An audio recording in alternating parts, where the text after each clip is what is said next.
The new Killer Cam design is dropping today, so stop by the merch store. And just remember, from October 24th to 26th, there's 25% off of everything in the store. Check out the new design, check out some of our older designs, some of the classic designs. Keep rocking with the Chop Shop, keep supporting the channel. We're gonna keep dropping that fire.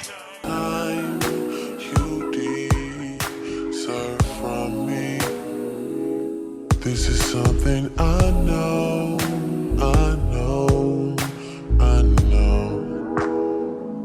So the Rockets just defeated the Miami Heat 110-104. This was a good game. To me, this game was significant for multiple reasons.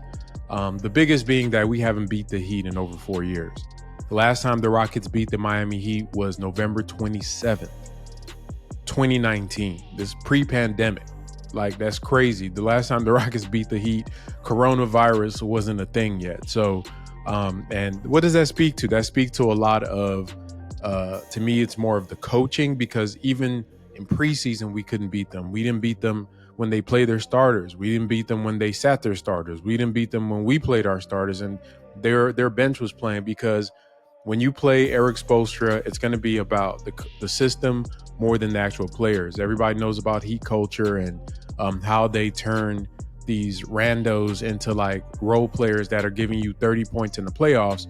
And for the Rockets under the old regime, they just couldn't crack that. And for Ime Udoka to coach this team this early on, to be able to make the adjustments, to be able to beat a team like Miami and a coach like Eric Spoelstra, to me is significant. That is very significant to me. And, it was a good game. And it really speaks to what the Rockets have to do this season to make up for some of their shortcomings. Because right now, we're one of the worst shooting teams in the NBA. We are one of the worst shooting teams in the NBA. Last time I checked, I think we ranked maybe 28th in effective field goal percentage out of the 30 teams in the NBA. But we are still, top 10 in net rating in the league for the preseason. And we are still the number one transition defense team in the league and number 2 overall defense team in the league. And that stuff travels. And it really speaks to how the Rockets are going to have to attack this season. But for the game against the Heat, some notable, standout performances. Jalen Green being back was incredibly, it was like night and day. You can see the impact he has on a team because of the scoring and the rim pressure that he provides, even able to make some great passes, and then just gives your guard rotation a huge lift that we don't have.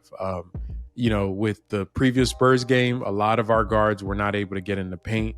You can see with Jalen, he was getting in the paint, getting downhill on guys, getting to the free throw line, able to, convert some of his layups. You kind of hope he gets a little bit better at finishing at the rim, gets a little stronger when he attacks, able to brace himself so he can draw more fouls. But you're pleased with what he brings because it does balance out what the team is trying to do. We don't have a lot of guys that can just get downhill and get in the paint. And the ones we do have, they're super young and they're probably not going to be playing that much with Amen and Cam Whitmore. But, Jalen had a good game. He didn't shoot great, but he hasn't really shot well throughout the preseason. But that's, to me, once again, I'm going to keep saying this, his actual scoring itself is not what he is like. That's not his superpower that's going to help the team win per se. It's what he does with that scoring. How does he leverage the defense? Like I said, him getting downhill into the paint, forcing collapse of the defense, forcing their bigs to back up a little bit more. It makes it easier on the spacing, and guys are able to get better shots off of that. It also generates open looks for Alp and some of the other bigs that he plays with. And also just overall him as a spacer, and with his ability to cut, get into the paint, or even space out as a shooter, even though he's not shooting great. Those are all things that he's impacting the game on, and that's all you could really ask for a young 2-guard. So, I think he was very impactful for me, him being out there on the court with the guys. You can see he's still trying to figure out where he fits on the team as far as offensively, when he should take his shots, where his spots are, and all that's going to come. That's going to be the last thing to come along. But right now, you love to see the effort on defense that all of the guys are showing. And, just learning to be in the right spots and learning to play winning basketball for there. In his 28 minutes, he shot 6 of 15 on the court, 40% from the field, 42% from 3. 2 of those threes were like some really tough shots. to hit. That's what is special about him. He's a tough shot maker. 5 attempts at the line, hit all 5. 4 rebounds, which you love. He was getting up in the sky, getting those rebounds, and then just 1 assist. That number we'd expect to go up. Only 2 turnovers. Was a +2 in the matchup. Him and Dylan Brooks were the only pluses in the starting unit. But great to have Jalen back. I think that as the season goes along, his offensive game is going to catch up. The defense, it's still a mixed bag with him, but right now, all you ask for these dudes is effort. And we were talking about this on the live stream, last night. When you think about it, what are we really expecting from these guys, right? These are dudes that have been under a certain system, especially Jalen and Alperin's class, for 2 years, right? They've been under the Steven Silas coach team for 2 seasons, playing with Christian Wood, Kevin Porter Jr., Eric Gordon, all the dysfunction that came along with that. And in 4 preseason games, people expect them to be just transformed. It's not going to happen that fast. I keep saying you guys got to give them a little bit more runway. I can foresee this, all the kind of figuring stuff out, go into, like I said, the end of this year, the calendar year. Probably around January, February, you'll start seeing them kind of get some cohesion on the team. And when that happens, they're going to be off to the races. I think if they're going to make a playoff or a play-in push with this team, it's going to be based on them, one, not having a horrible start. I don't think they might start off bumpy, but they can't just, be 1-15 or anything stupid like that. But just keeping afloat for the first, 2 months of the season, and then making a strong push on the latter half of the season. I think that's what the season is going to look like. And, similar to what Boston did, in their first year under Coach Udoka, as he was changing things. There's always going to be a transitionary period where people try to figure out their roles. Figuring out your roles. Who am I? Where do I fit?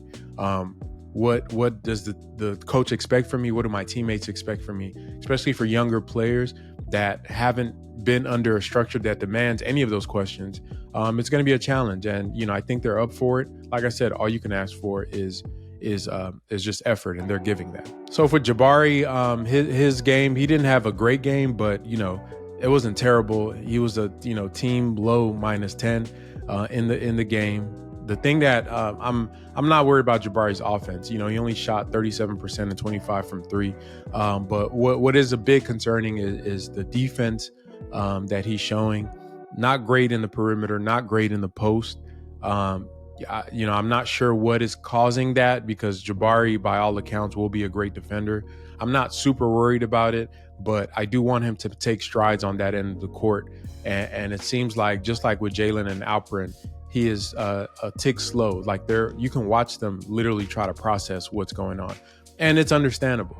I once again made this comment on our previous stream about the new system. I forgot who it was. I think it was Jackson Gallen that asked Coach about guys picking up the defense and how the young guys are doing. And Coach Udoka pointed out that it's not just the young guys that have to make an adjustment to the defense, also some of the vets, because what they're asking them is something totally different than they're used to doing, right? You think of a guy like Dylan Brooks, who is a guy that you throw on the other team's best player. He's going to be the defensive specialist, that his primary assignment is the other team's best wing scorer, best scoring guard, whatever it is. He's going to follow them. They go to the bathroom, he's going to the bathroom. They go get popcorn, he's going to get pop. They sit on the bench, he sit on the bench. But on the Rockets, he's being asked to guard within the concept of a team construct, right? You're guarding on a team. You have to switch out all on ball, off ball, communicate openly, which for him, communication is not an issue, but being asked to be more of a team and a help defender is a different challenge for Dylan. And in the Spurs game, he struggled a bit with that. And, he referenced it in some of his interviews, not giving, guys the ability to get to the basket. He was getting cut on a lot. Teams were cutting on him because he's used to being aggressive, used to overplaying, used to being physical. And when you're that physical and aggressive, you're going to susceptible to being cut, backdoored, all that stuff. So say all that to say, this is a lot for people to learn, especially these players. So this is brand new for them. So there's going to be definitely bumps. And I think Jabari's going through that. When he gets to the point where he can naturally kind of use his God-given abilities to be able to play defense, then I think that's when we'll be able to see that. That may not be maybe towards the end of this year or next year. So I'm going to give him a little grace on that as far as the season goes along.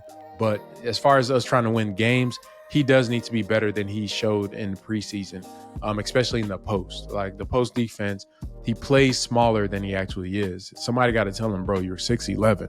Like use your length, use your wingspan, and use that to deter players from getting just easy layups when they post you up. So that's definitely something he's going to work on. Offensively, I think Jabari has shown that he's kept that consistency from the preseason, from the summer league, from the end of last year. He's carried it over to this year.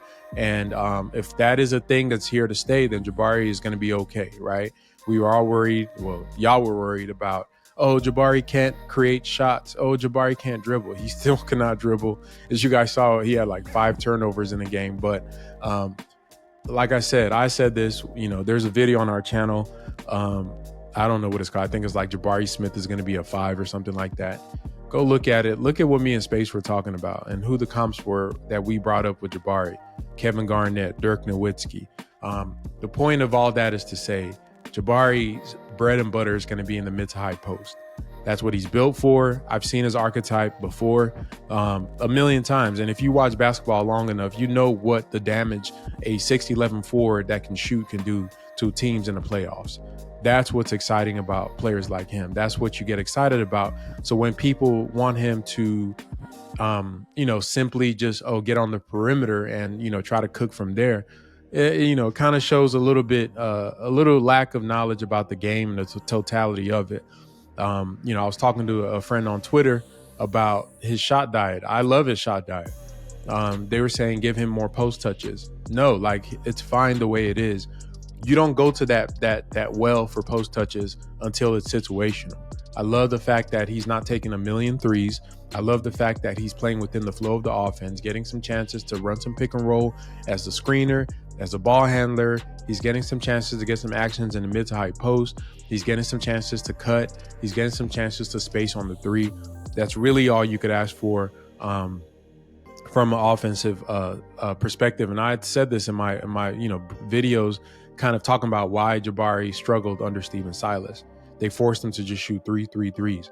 You can't also force him to get post-ups because 1, that's not efficient offense, and 2, he's not that great of a passer yet to feature that. But if I need a go-to bucket, that's the guy I'm going to on the team right now, because that little fadeaway he got in the post, it seems unguardable.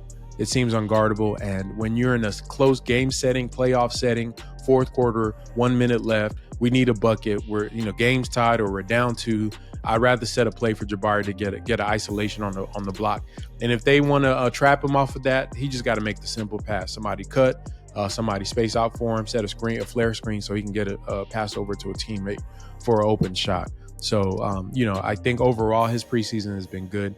And he showed a lot of progression from where he started. Y'all remember Jabari came in looking like Bambi, like bro, legs was all shaky.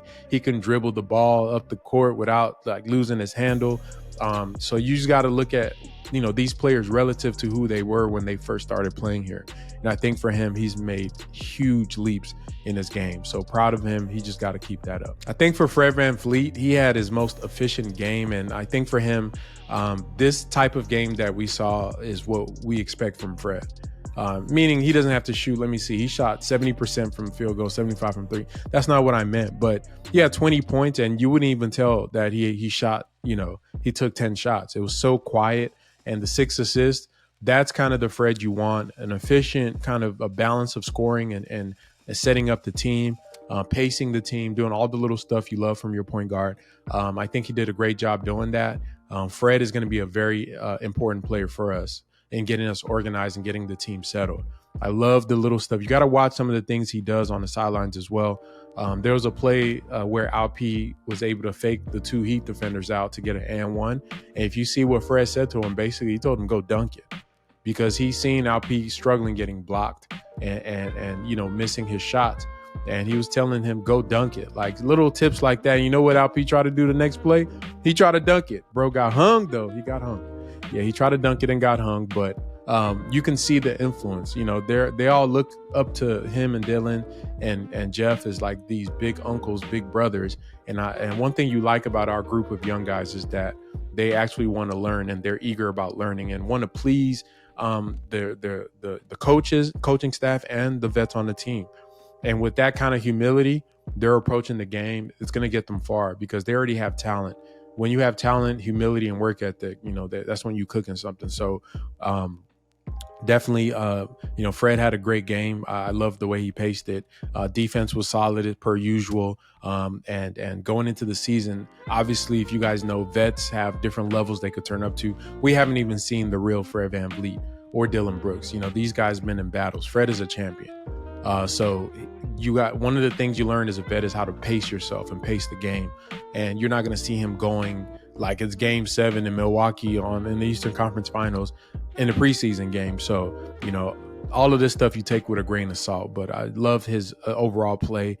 Despite the efficiency, to me, efficiency is, you know, whatever, but you got to look at some of the intangibles he brings, and I think he's going to earn every dollar. He better. I mean, that man making 41 M's, he better earn that help, but appreciate, you know, how he's setting up the team. For Alperen Sengun, I think that overall takeaways, and I might do a separate video just looking over the entire preseason, but overall takeaways from him is that, you know, from this game is he's still a work in progress. And you could see there were parts of the game, particularly I didn't like how he started off. I think his energy was bad. Was kind of slow and dragging a little bit in the first quarter. After he came back off the bench, played with a much, much better tempo, much better pace. And you could see that he is still trying to figure it out. I also think fatigue became an issue for him in the second half, because after he had that series sequence where he was, you know, he got a block, he got another block, then got this play and did that. He kind of got tired. And once he got tired, he started bending over at the waist on defense and reaching. Usually that's when he starts fouling. So his conditioning is definitely going to need to improve to be able to carry the burden of being a two-way player. And he has been, you know, not a two-way. The funny thing is that for Alperen, he's been a one-way player, and the best play, part of the court he's played on is defense. His defense this preseason has been solid. Like, Alperen has been a great defender. I mean, he's top 8 in the NBA in blocks right now. And, you know, just him playing in space, being able to guard in isolation, the Rockets having a number 2 overall defense in preseason is a credit to him. You know what I mean? Him and obviously Dylan and Fred and Jalen and all the guys and Tari and Bari and the team. But your center is so crucial on your defense, and being able to put a guy in position to be successful is something that, you know, a good coach does. And I think Ime has done that for Alperen. And a lot of the stuff that we've seen, and Coach Udoka kind of validated what I was saying. This is not what you're going to see. Like, we've seen experimental lineups, experimental defenses. They know what he's good at. They know what Jalen's good at. They know what all these guys usually play well under the circumstances they play well under. But the preseason, the goal for the preseason is not to put your players in favorable positions to succeed. The goal of the preseason is to assess where their strengths and weaknesses lie. And I think they've been doing a great job with that. And you know, even some of the funny lineups, he knows about that those aren't necessarily going to be what they're going to do during the season.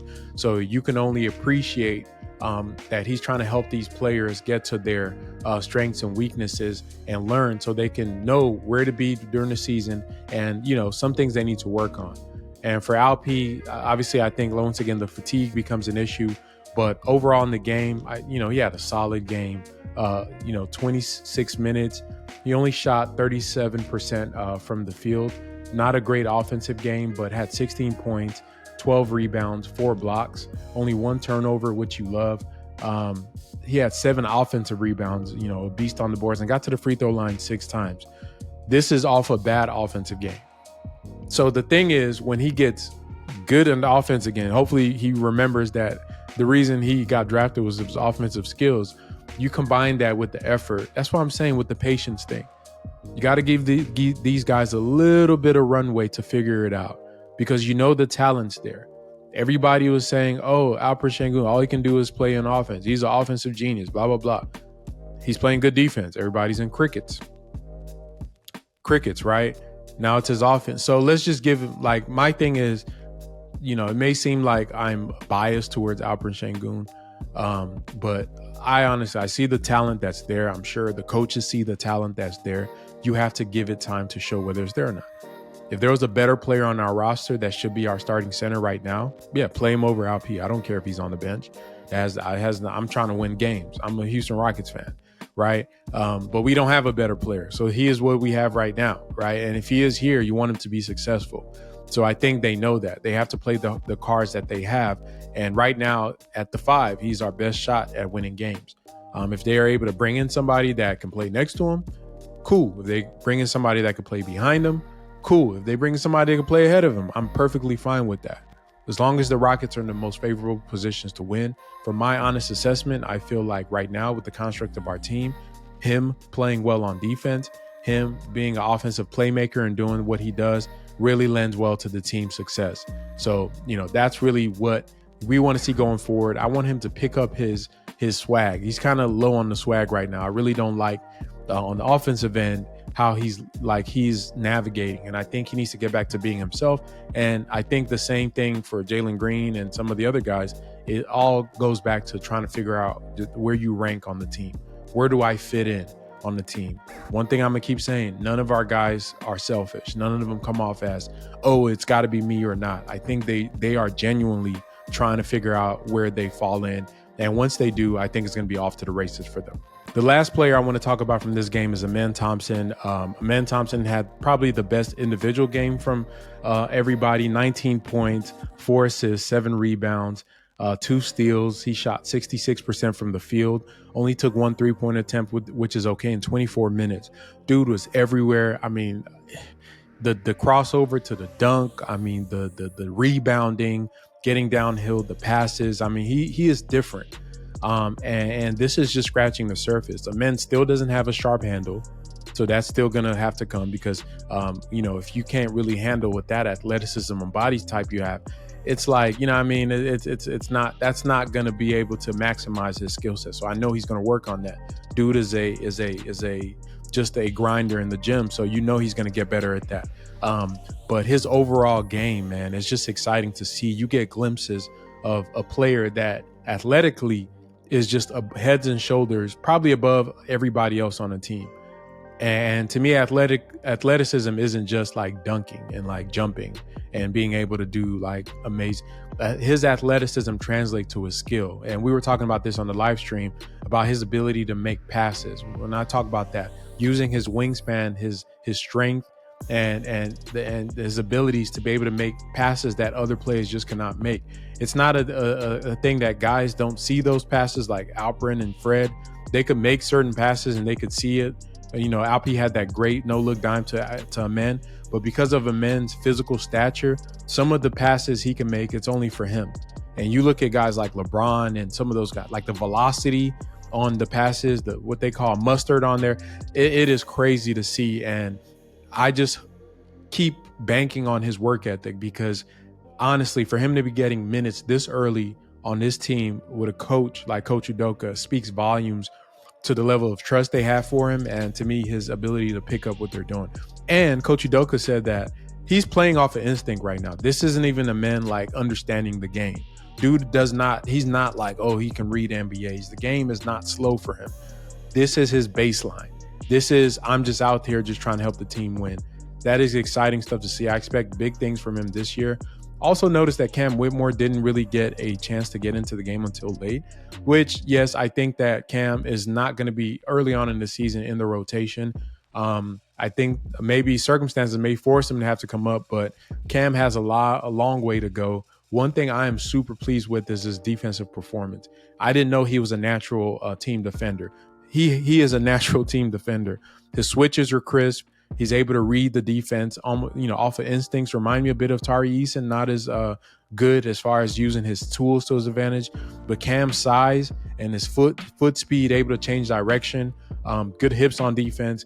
If he can really buy into defense, like his body type, usually, those Drew Holiday, those Lou Dort, thick, long wingspan kind of guards, when they are good defenders, that's like all NBA level. I'm not saying Cam's going to be an all NBA level defender. Most of it is going to be mental for him, both sides of the court. But I pray and hope that he buys into playing that role first, and then let his natural offensive skills phase in as the opportunities show up.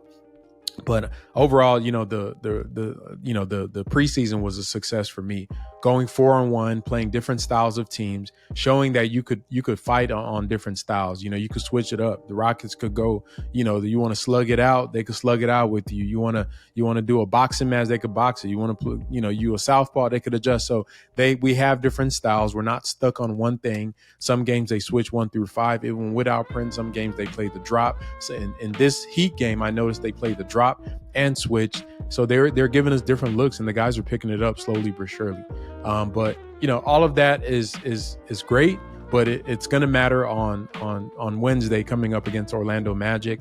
I'm going to do a breakdown for that game, obviously before, but just wanted to get my thoughts on the Miami Heat game. I thought it was a great game. Appreciate you guys for supporting the channel. The season is finally here.